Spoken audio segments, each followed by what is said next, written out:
नमस्कार। मैं रेखा खन्ना अपने धार्मिक चैनल रेखा खन्ना धार्मिक चैनल पर आप सभी का प्यार से स्वागत करती हूँ। आज मैं आपके लिए लेकर आई हूँ श्री दुर्गा सप्तशती के मध्यम चरित्र का पाठ हिंदी में। तो आइए चलते हैं। श्री गणेशाय नमः।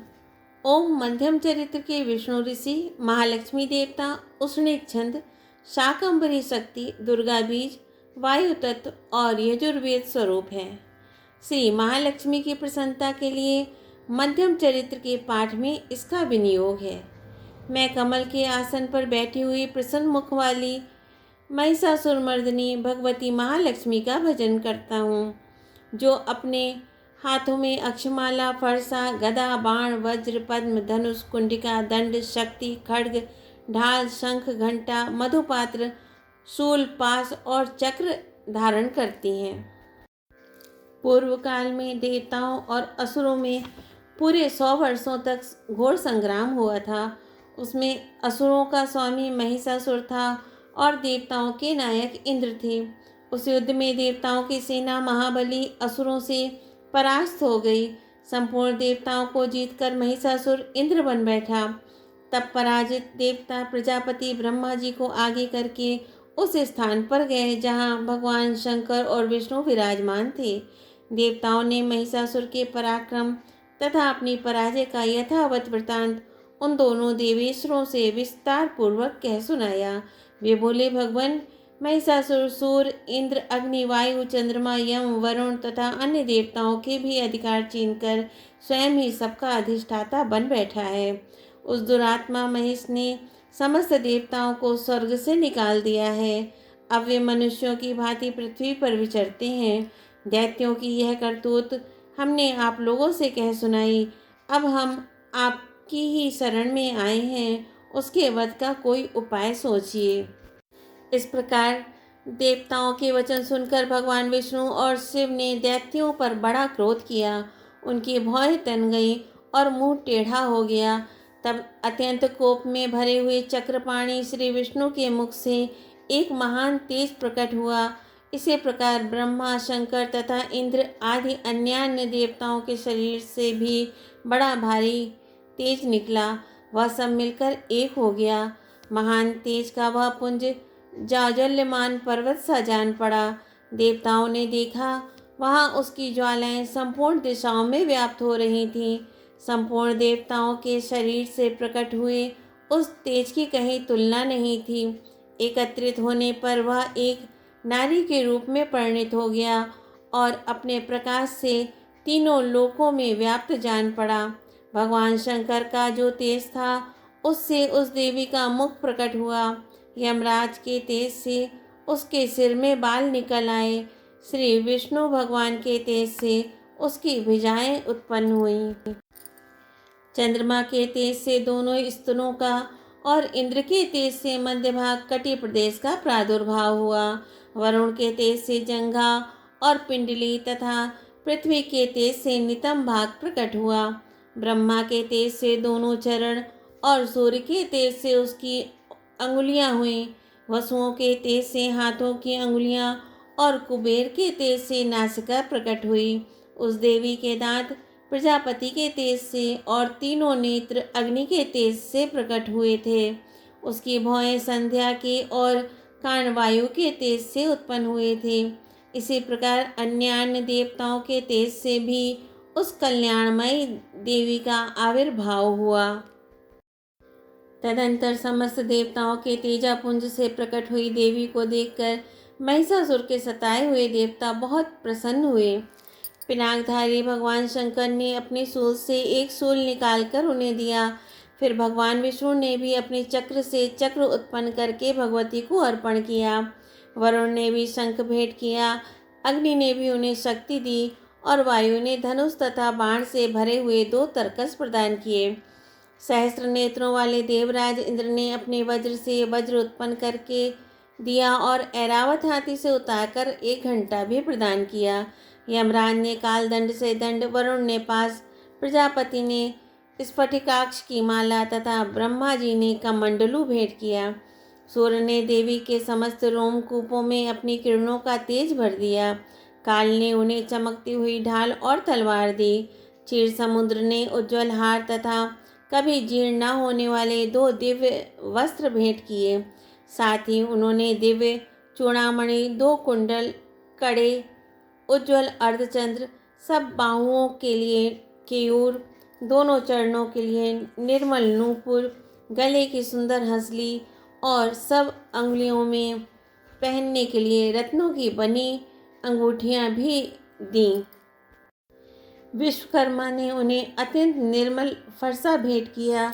साथ ही अनेक प्रकार के अस्त्र और अभेद्य कवच दिए।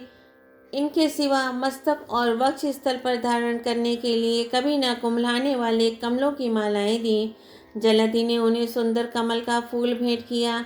हिमालय ने सवारी के लिए सिंह तथा भांति भांति के रत्न समर्पित किए। धनाध्यक्ष कुबेर ने मधु से भरा पान पात्र दिया तथा संपूर्ण नागों के राजा शेष ने, जो इस पृथ्वी को धारण करते हैं, उन्हें बहुमूल्य मणियों से विभूषित नागाहार भेंट किया। इसी प्रकार अन्य देवताओं ने भी आभूषण और अस्त्र शस्त्र देकर देवी का सम्मान किया। तत्पश्चात उन्होंने बारंबार अट्टहास पूर्वक उच्च स्वर से गर्जना की। उनके भयंकर नाद से संपूर्ण आकाश गूंज उठा। देवी का वह अत्यंत उच्च स्वर से किया हुआ सिंहनाद कहीं समा न सका। आकाश उसके सामने लघु प्रतीत होने लगा। उससे बड़े जोर की प्रतिध्वनि हुई, जिससे संपूर्ण विश्व में हलचल मच गई और समुद्र कांप उठे। पृथ्वी डोलने लगी और समस्त पर्वत हिलने लगे। उस समय देवताओं ने अत्यंत प्रसन्नता के साथ सिंहवाहिनी भवानी से कहा, देवी तुम्हारी जय हो। साथ ही महर्षियों ने भक्ति भाव से विनम्र होकर उनका स्तवन किया। संपूर्ण त्रिलोकी को क्षोभग्रस्त देख दैत्यगण अपनी समस्त सेना को कवच आदि से सुसज्जित कर हाथों में हथियार ले सहसा उठकर खड़े हो गए। उस समय महिषासुर ने बड़े क्रोध में आकर कहा, आह, यह क्या हो रहा है। फिर वह संपूर्ण असुरों से घिरकर उस सिंहनाद की ओर लक्ष्य करके दौड़ा और आगे पहुंचकर उसने देवी को देखा, जो अपनी प्रभा से तीनों लोकों को प्रकाशित कर रही थी। उनके चरणों के भार से पृथ्वी दबी जा रही थी। माथे के मुकुट से आकाश में रेखा सी खिंच रही थी तथा वे अपने धनुष की टंकार से 7 पातालों को क्षुब्ध किए देती थी। देवी अपनी हजारों भुजाओं से संपूर्ण दिशाओं को आच्छादित करके खड़ी थी। तदंतर उनके साथ दैत्यों का युद्ध छिड़ गया। नाना प्रकार के अस्त्र शस्त्रों के प्रहार से संपूर्ण दिशाएं उद्भासित होने लगीं। चिक्षुर नामक महान असुर महिषासुर का सेना नायक था। वह देवी के साथ युद्ध करने लगा। अन्य दैत्यों की चतुर्गणी सेना साथ लेकर चामर भी लड़ने लगा। 60,000 रथियों के साथ आकर उदग्र नामक महादैत्य ने लोहा लिया। 1 करोड़ रथियों को साथ लेकर महाहनु नामक दैत्य युद्ध करने लगा, जिसके रोए तलवार के समान तीखे थे। वह असीलोमा नामक महादैत्य 5 करोड़ रथी सैनिकों सहित युद्ध में आ डटा। 60 लाख रथियों से घिरा हुआ बास्कल नामक दैत्य भी उस युद्ध भूमि में लड़ने लगा। परिवारित नामक राक्षस हाथी सवार और घुड़सवारों के अनेक दलों तथा 1 करोड़ रथियों की सेना लेकर युद्ध करने लगा। बिडाल नामक दैत्य 5 अरब रथियों से घिरकर लोहा लेने लगा। इनके अतिरिक्त और भी हजारों महान दैत्य रथ, हाथी और घोड़ों की सेना साथ लेकर वहां देवी के साथ युद्ध करने लगे। स्वयं महिषासुर उस रणभूमि में कोटि कोटि सहस्त्र रथ, हाथी और घोड़ों की सेना से घिरा हुआ खड़ा था। वे दैत्य देवी के साथ तोमर, भिंदीपाल, शक्ति, मूसल, खड्ग, परशु और पट्टिस आदि अस्त्र शस्त्रों का प्रहार करते हुए युद्ध कर रहे थे। कुछ दैत्यों ने उन पर शक्ति का प्रहार किया, कुछ लोगों ने पास फेंके तथा कुछ दूसरे दैत्यों ने खड्ग प्रहार करके देवी को मार डालने का उद्योग किया। देवी ने भी क्रोध में भरकर खेल खेल में ही अपने अस्त्र शस्त्रों की वर्षा करके दैत्यों के वे समस्त अस्त्र शस्त्र काट डाले। उनके मुख पर परिश्रम या थकावट का रंच मात्र भी चिन्ह नहीं था। देवता और ऋषि उनकी स्तुति करते थे और वे भगवती परमेश्वरी दैत्यों के शरीरों पर अस्त्र शस्त्रों की वर्षा करती रहीं।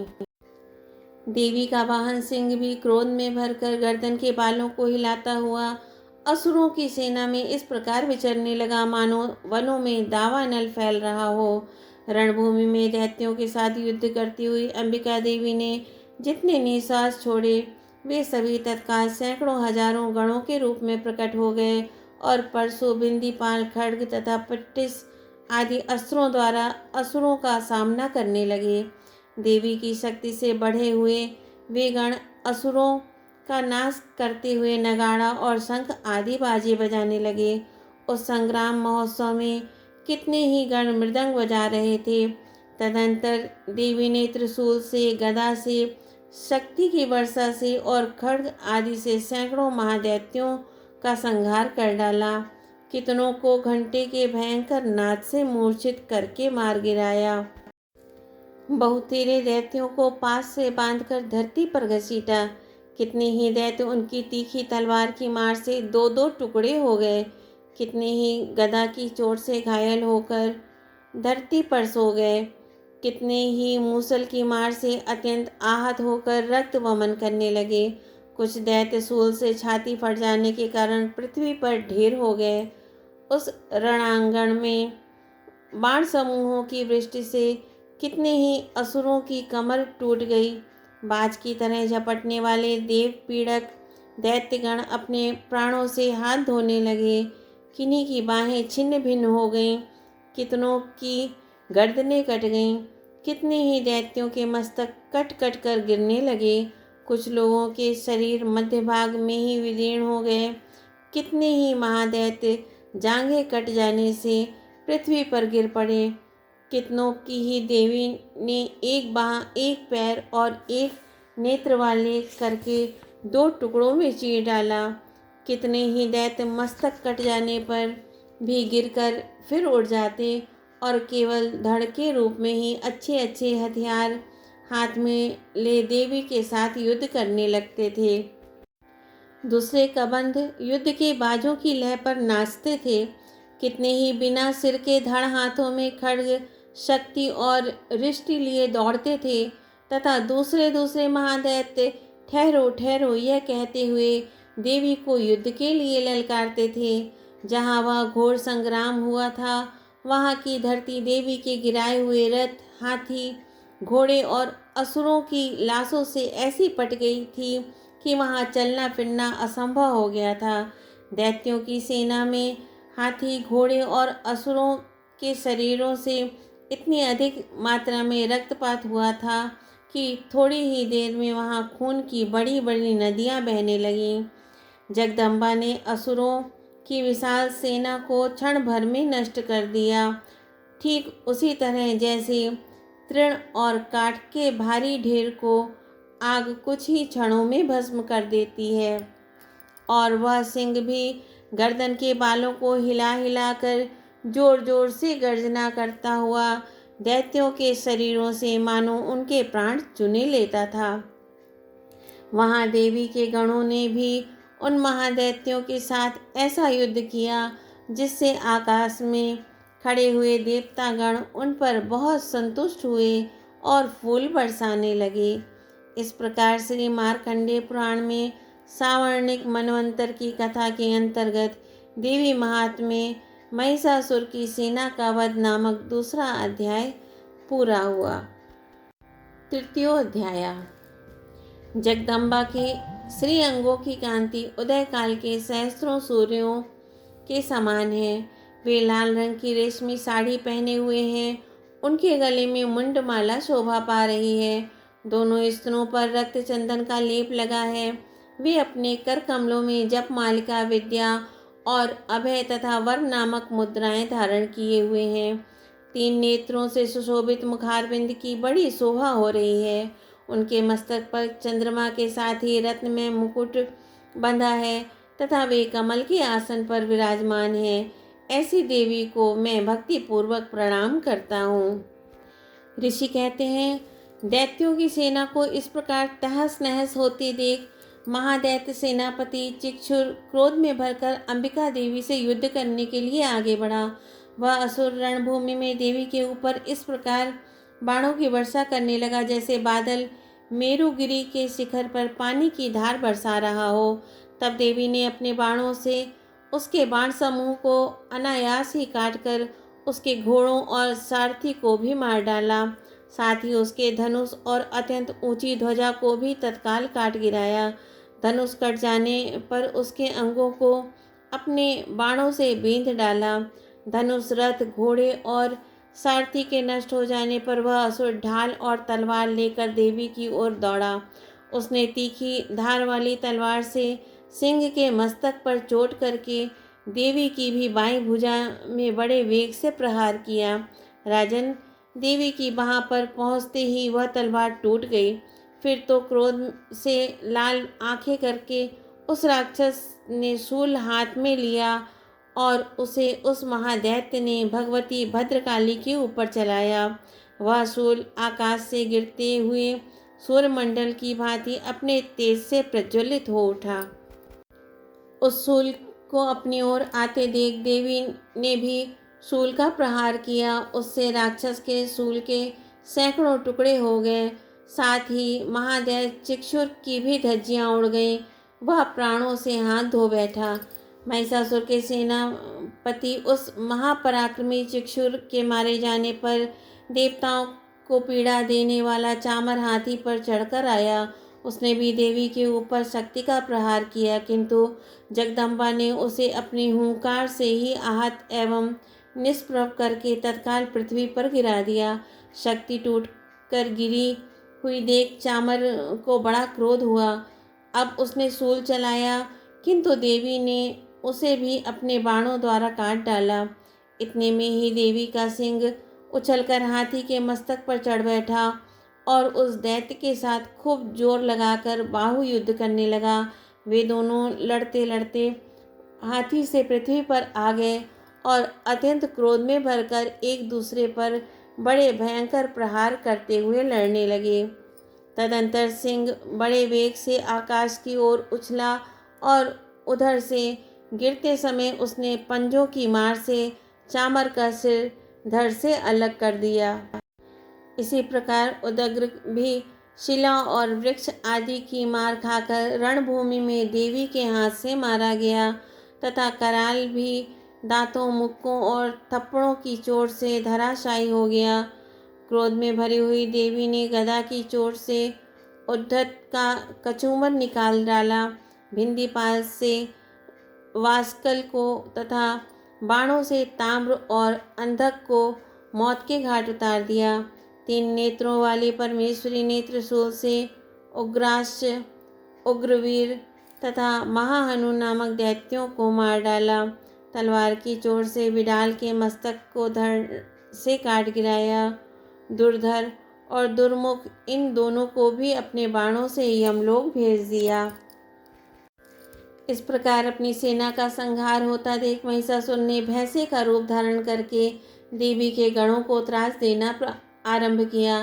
किन्हीं को थूथुन से मारकर, किन्हीं के ऊपर खुरों का प्रहार करके, किन्हीं को पूंछ से चोट पहुंचाकर, कुछ को सींगों से विदीर्ण करके, कुछ गणों को वेग से, किन्हीं को सिंहनाद से, कुछ को चक्कर देकर और कितनों को निश्वास वायु के झोंके से धराशायी कर दिया।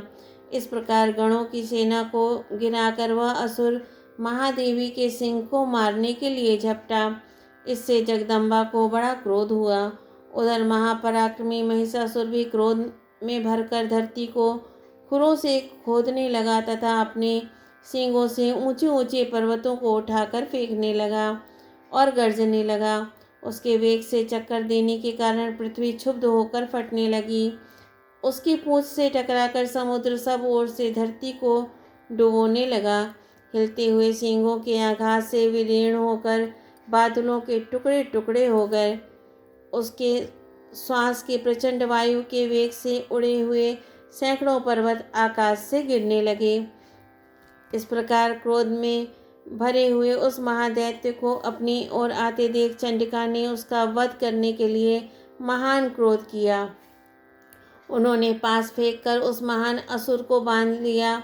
उस महासंग्राम में बन जाने पर उसने भैंसे का रूप त्याग दिया और तत्काल सिंह के रूप में वह प्रकट हो गया। उस अवस्था में जगदम्बा जो ही उसका मस्तक काटने के लिए उद्यत हुई, त्यों ही वह खड्गधारी पुरुष के रूप में दिखाई देने लगा। तब देवी ने तुरंत ही बाणों की वर्षा करके ढाल और तलवार के साथ उस पुरुष को भी बींध डाला। इतने में ही महान गजराज के रूप में परिणित हो गया और तथा अपनी सूंड से देवी के विशाल सिंह को खींचने और गर्जने लगा। खींचते समय देवी ने तलवार से उसकी सूंड काट डाली।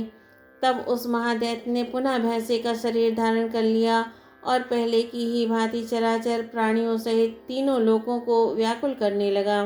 तब क्रोध में भरी हुई जगन माता चंडिका बारंबार उत्तम मधु का पान करने और लाल आंखें करके हंसने लगी।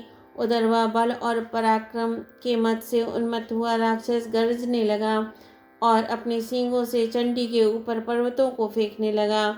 उस समय देवी अपने बाणों के समूहों से उसके फेंके हुए पर्वतों को चूर्ण करती हुई बोली।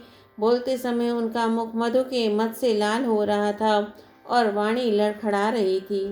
देवी ने कहा, ओ मूढ़, मैं जब तक मधु पीती हूँ तब तक तू क्षण भर के लिए खूब गर्ज ले। मेरे हाथ से यहीं तेरी मृत्यु हो जाने पर अब शीघ्र ही देवता भी गर्जना करेंगे। ऋषि कहते हैं, यूँ कहकर देवी उछली और उस महादैत्य के ऊपर चढ़ गई। फिर अपने पैर से उसे दबाकर उन्होंने सूल से उसके कंठ में आघात किया। उनके पैर से दबा होने पर भी महिषासुर अपने मुख से दूसरे रूप में बाहर होने लगा। अभी आधे शरीर से ही वह बाहर निकलने पाया था कि देवी ने अपने प्रभाव से उसे रोक दिया। आधा निकला होने पर भी वह महादैत्य देवी से युद्ध करने लगा। तब देवी ने बहुत बड़ी तलवार से उसका मस्तक काट गिराया। फिर तो हाहाकार करती हुई दैत्यों की सारी सेना भाग गई तथा संपूर्ण देवता अत्यंत प्रसन्न हो गए। देवताओं ने दिव्य महर्षियों के साथ दुर्गा देवी का स्तवन किया। गंधर्वराज गाने लगे और अप्सराएं नृत्य करने लगी। इस प्रकार श्री मार्कंडेय पुराण में सावर्णिक मनवंतर की कथा के अंतर्गत देवी महात्म्य महिषासुरवध नामक तीसरा अध्याय पूरा हुआ। चतुर्थो अध्याय। सिद्धि की इच्छा रखने वाले पुरुष जिनकी सेवा करते हैं तथा देवता जिन्हें सब ओर से घेरे रहते हैं, उन जया नाम वाली दुर्गा देवी का ध्यान करें। उनके श्रीअंगों की आभा काले मेघ के समान श्याम है। वे अपने कटाक्षों से शत्रु समूह को भय प्रदान करती हैं। उनके मस्तक पर आबद्ध चंद्रमा की रेखा शोभा पाती है। वे अपने हाथों में शंख, चक्र, कृपाण और त्रिशूल धारण करती हैं। उनके 3 नेत्र हैं। वे सिंह के कंधे पर चढ़ी हुई हैं और अपने तेज से तीनों लोकों को परिपूर्ण कर रही हैं। ऋषि कहते हैं, अत्यंत पराक्रमी दुरात्मा महिषासुर तथा उसकी दैत्य सेना के देवी के हाथ से मारे जाने पर इंद्र आदि देवता प्रणाम के लिए गर्दन तथा कंधे झुकाकर उन भगवती दुर्गा का उत्तम वचनों द्वारा स्तवन करने लगे। उस समय उनके सुंदर अंगों में अत्यंत हर्ष के कारण रोमांच हो आया था।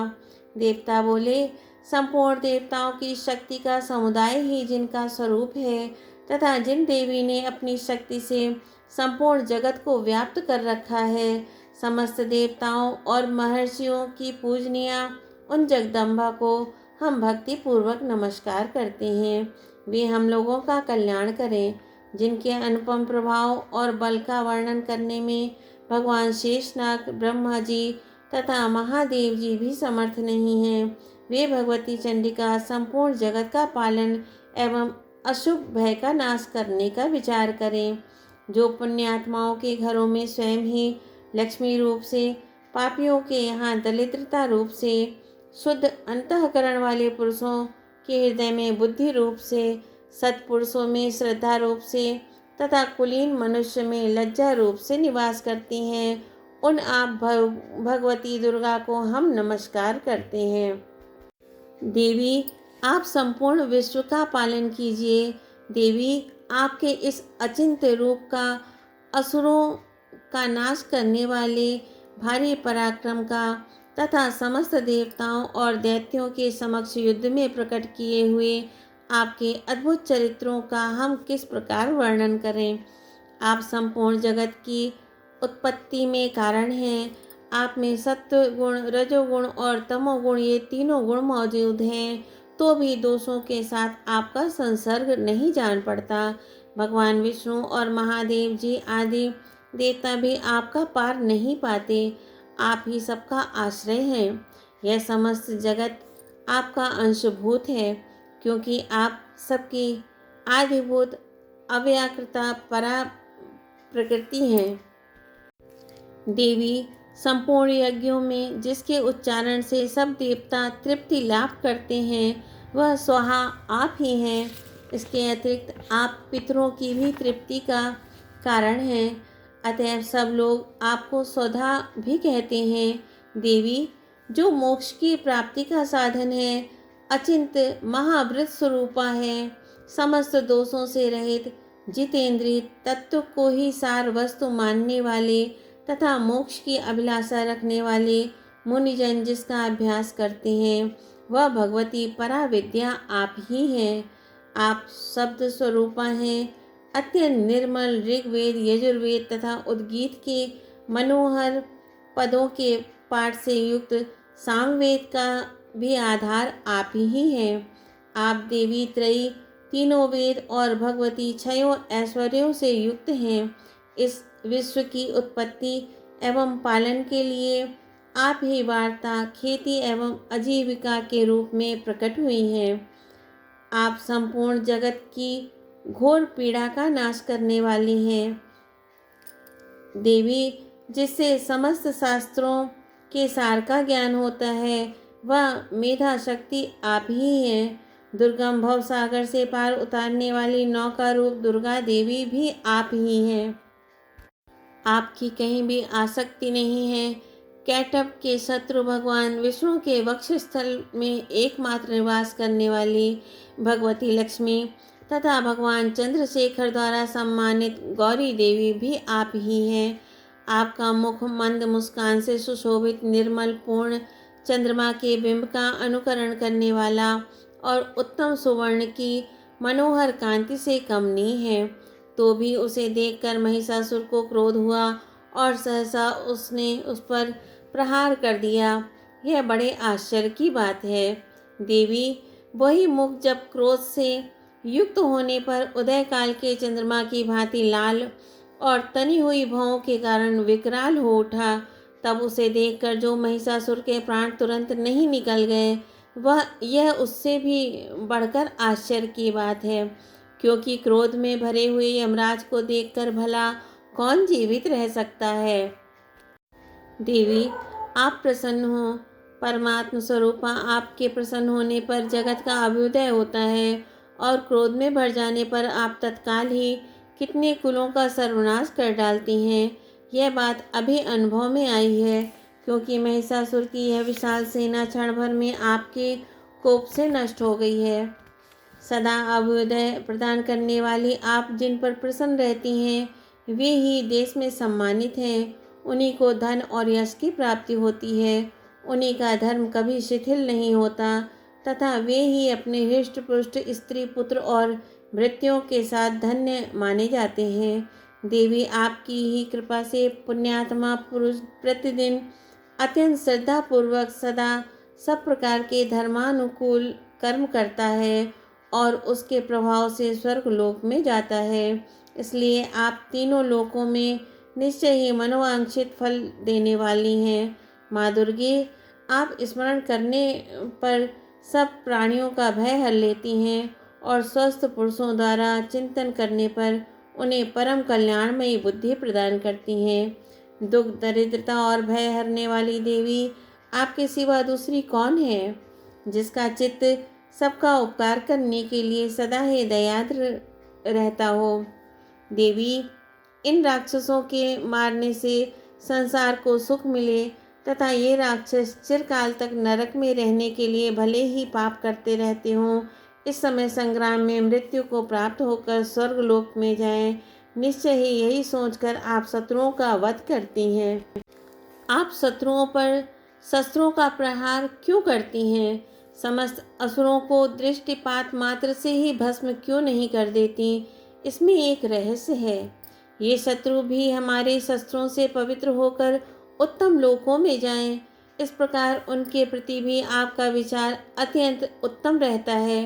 खड्ग के तेजा पुंज की भयंकर दीप्ति से तथा आपके त्रिशूल के अग्रभाग की घनीभूत प्रभा से चौंधियाकर जो असुरों की आंखें फूट नहीं गईं, उसमें कारण यही था कि वह मनोहर रश्मियों से युक्त चंद्रमा के समान आनंद प्रदान करने वाले आपके सुंदर मुख का दर्शन करते थे। देवी, आपका शील दुराचारियों के बुरे बर्ताव को दूर करने वाला है। साथ ही यह रूप ऐसा है जो कभी चिंतन में भी नहीं आ सकता और जिसकी कभी दूसरों से तुलना भी नहीं हो सकती, तथा आपका बल और पराक्रम तो उन दैत्यों का भी नाश करने वाला है जो कभी देवताओं के पराक्रम को भी नष्ट कर चुके थे। इस प्रकार आपने शत्रुओं पर भी अपनी दया ही प्रकट की है। वरदायिनी देवी, आपके इस पराक्रम की किसके साथ तुलना हो सकती है? तथा शत्रुओं को भय देने वाला एवं अत्यंत मनोहर ऐसा रूप भी आपके सिवा और कहाँ है? हृदय में कृपा और युद्ध में निष्ठुरता, ये दोनों बातें तीनों लोकों के भीतर केवल आप में ही देखी गई हैं। माता, आपने शत्रुओं का नाश करके इस समस्त त्रिलोकी की रक्षा की है। उन शत्रुओं को भी युद्ध भूमि में मारकर स्वर्गलोक में पहुंचाया है तथा उन्मत्त दैत्यों से प्राप्त होने वाले हम लोगों के भय को भी दूर कर दिया है। आपको हमारा नमस्कार है। देवी, आप सूल से हमारी रक्षा करें। अंबिके, आप खड्ग से भी हमारी रक्षा करें तथा घंटा की ध्वनि और धनुष की टंकार से भी हम लोगों की रक्षा करें। चंडिके, पूर्व, पश्चिम और दक्षिण दिशा में आप हमारी रक्षा करें तथा ईश्वरी, आप त्रिशूल को घुमाकर आप उत्तर दिशा में भी हमारी रक्षा करें।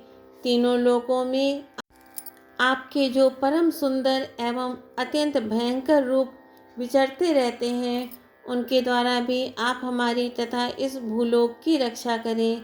अंबिके, आपके कर पल्लवों में शोभा पाने वाले खड्ग, शूल और गदा आदि जो जो अस्त्र हों, उन सबके द्वारा आप सब ओर से हम लोगों की रक्षा करें। ऋषि कहते हैं, इस प्रकार जब देवताओं ने जगन माता दुर्गा की स्तुति की और नंदनवन के दिव्य पुष्पों एवं गंध चंदन आदि के द्वारा उनका पूजन किया, फिर सबने मिलकर जब भक्ति पूर्वक दिव्य धूपों की सुगंध निवेदन की, तब देवी ने प्रसन्न वदन होकर प्रणाम करते हुए सब देवताओं से कहा। देवी बोली, देवताओं, तुम सब लोग मुझसे जिस वस्तु की अभिलाषा रखते हो उसे मांगो। देवता बोले, भगवती ने हमारी सब इच्छा पूर्ण कर दी है। अब कुछ भी बाकी नहीं है, क्योंकि हमारा यह शत्रु महिषासुर मारा गया। महेश्वरी, इतने पर भी यदि आप हमें और वर देना चाहती हैं, तो हम जब जब आपका स्मरण करें, तब तब आप दर्शन देकर हम लोगों के महान संकट दूर कर दिया करें। तथा प्रसन्नमुखी अंबिके, जो मनुष्य इन स्तोत्रों द्वारा आपकी स्तुति करे, उसे वित्त, समृद्धि और वैभव देने के साथ ही उसकी धन और स्त्री आदि संपत्ति को भी बढ़ाने के लिए आप सदा हम पर प्रसन्न रहें। ऋषि कहते हैं, राजन, देवताओं ने जब अपने तथा जगत के कल्याण के लिए भद्रकाली देवी को इस प्रकार प्रसन्न किया, तब वे तथास्तु कहकर वहीं अंतर्ध्यान हो गई।